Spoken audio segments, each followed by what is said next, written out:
everyone, welcome to the Community Classroom. This is Dr. Tracey McCarthy, psychologist, attorney, and educator. We are continuing our Truth About Slavery series, and what we're going to be looking at today is the Comprehensive Slavery Index. And this is a 1930s index that was comprised of interviews that were provided to the Works Progress Administration. And these are interviews from former enslaved individuals. These are thousands of interviews. And these are indexes of enslaved individuals based upon where they lived. And so you'll be able to look at the index based upon the state and the county or the parish where the individual lived. And you'll also be able to see the name of the enslaved person, the age, the date of birth, the master's name, and the name of the interviewer. And so what we're going to do is we're going to look at some samples of what this resource looks like so that you can get an idea of what's available out there. This is a valuable resource. As always, if this appears on anything other than Dr. Tracey McCarthy, it is stolen and unauthorized. Let's get started.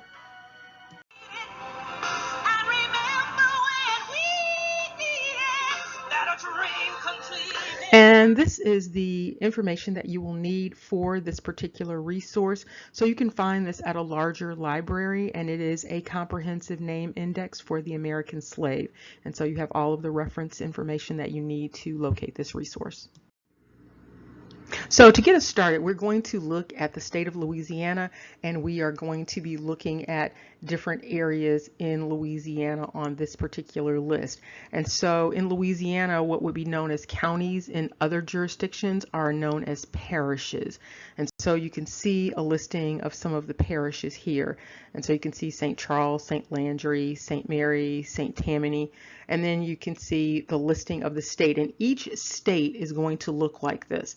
And so you will see the counties listed, and then the state listed, and then you'll see the narrator, and that's the enslaved individual. And these are cross-referenced, so there will be lists where you will see the master's name, and then you'll see the enslaved person's name, and then they will be cross-referenced, and so you'll see the names multiple times. And so you can see here on this list, starting up at the top, you see the person is Sarah Thomas, and you can see the date of birth, which is 1856, and then they have the age at the time of the interview.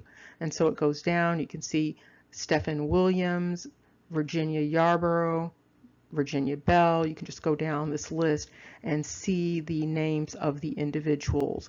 John Ogee, John Price, Ella Washington, Minerva Evans, and again, you can see the listings in terms of when they were born, if they had that information. And you can see one individual is 110 years old, and then you can see another individual is 101 at the time, and then you see the list, if they had them, of the masters.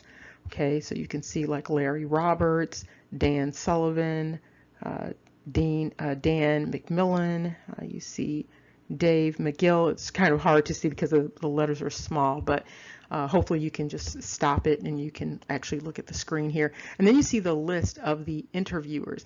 And the interviewers, you will see those names multiple times because they are interviewing multiple people. And then you can see the information such as the volume that you can find this information at, and then the page information. And so it looks this way for every single state. You'll see the listings of the individuals who are being interviewed, the master and the interviewer.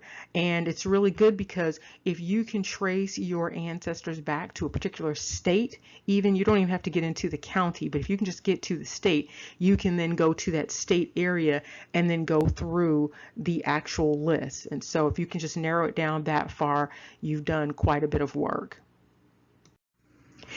And then you will find that there is an index of masters.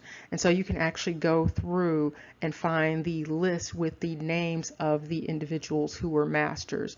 And then it will give you resource information to find those individuals inside of the index. So you can see here, there's quite a variety.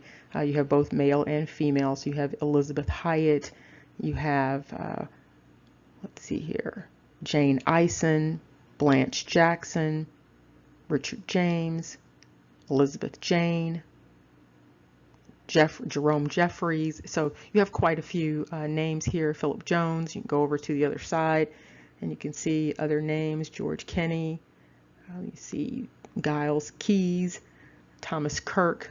And so this is a great resource, and it really helps people who are struggling, who believe they have ancestors who were enslaved, but just feel stuck in terms of where to go next. And so this is an ideal place to go next, particularly if you are really stuck in the 1800s. And here you can see the master's list continues on. So it's an extensive list, but it's a great resource. And here you can see the list continuing. The list is extensive, and so it's quite a bit to take in, but you can see the list of names, and the master's names are in alphabetical order, and so that helps quite a bit. And here's just another continuation, and you can see there's a variety in terms of the names.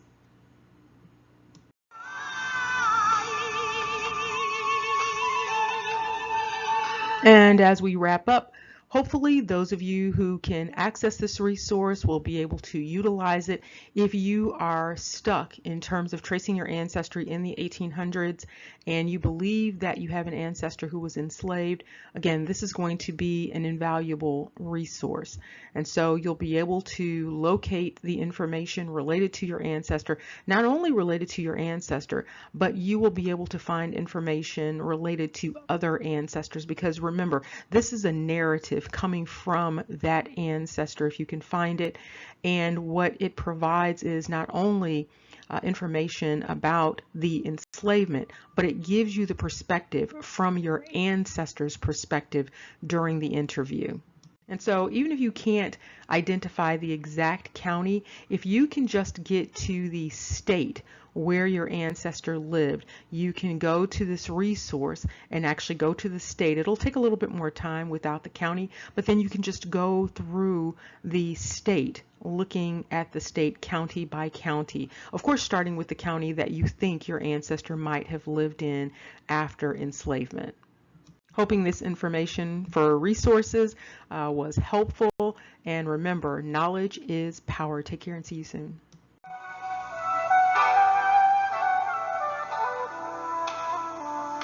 Cause now I'm free, and the world has come to see just how proud